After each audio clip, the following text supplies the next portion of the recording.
After just a few minutes choking in the intense heat and smoke, Dewey realizes he's taking a suicidal risk.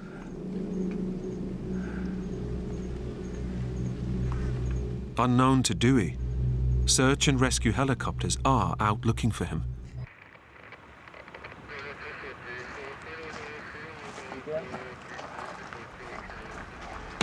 In the night, local police have found his jeep.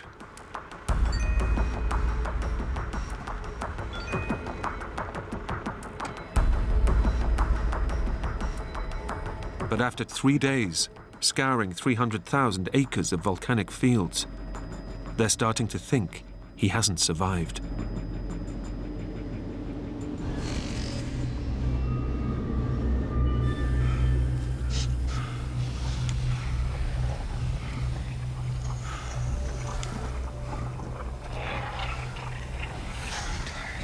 Tired. Real tired. I'm scared. I'm scared.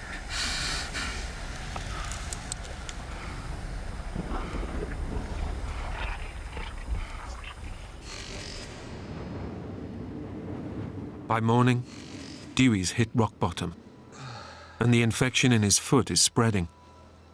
The pain is excruciating. Any remaining hopes Dewey had of walking off the volcano are gone.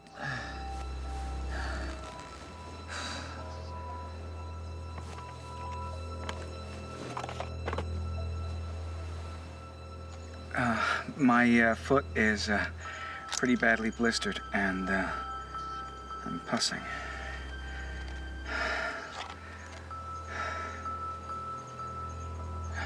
They gotta see me to find me. His only hope is to make one final attempt to attract the passing tourist helicopters.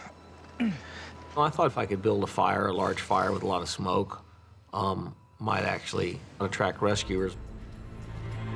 Dewey decides that the lava fields which have held him hostage for 5 days might give him an escape route.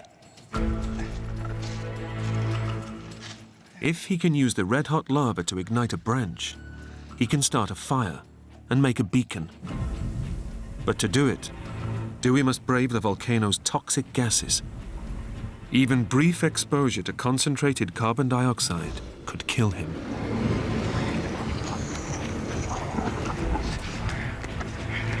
Signal.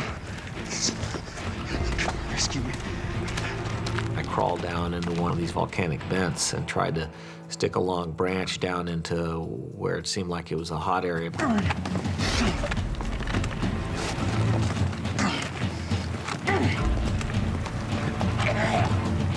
Light! Light, son!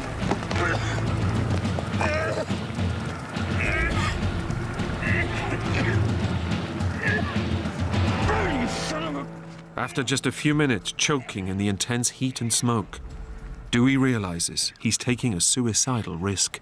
There was fumes coming out of there, and I was afraid I was going to pass out.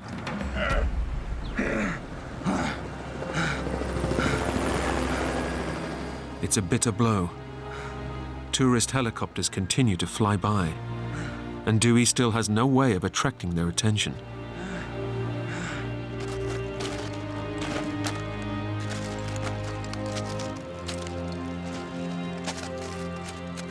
I came to the conclusion the only way I'm going to be able to get a fire is if I can get a magnifying glass to amplify the sun onto some leaves.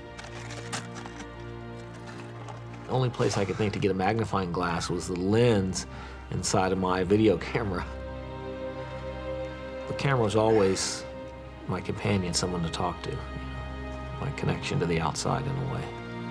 Talking to it every day was a solace to me. It was comforting, so I didn't want to smash it.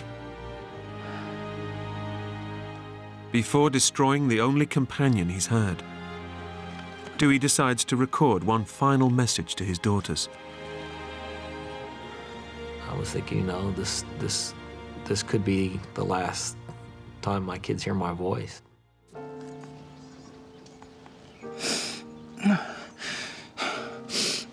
My name is Dewey Gackey, and this is my final will and testament.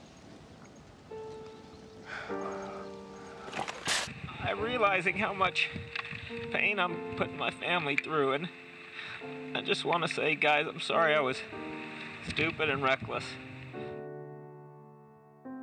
I was feeling for my kids if they had to grow up, without me. Trina and Tara, if I don't make it back, guys, I am so sorry. I want you to know I'll always be with you, always be watching over you. It was a pretty emotional process of saying goodbye. If this is my time and place, it's a really beautiful place.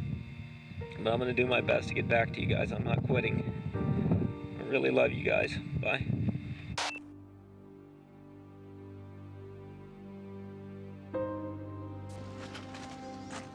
But Dewey does have one slim hope. He thinks that if he can extract the glass lens from inside his beloved video camera, he may just be able to start a fire with it. I understood that I was taking that film out, putting it in a waterproof case and hanging it on the tree for someone else to find, for somebody to find after I was dead.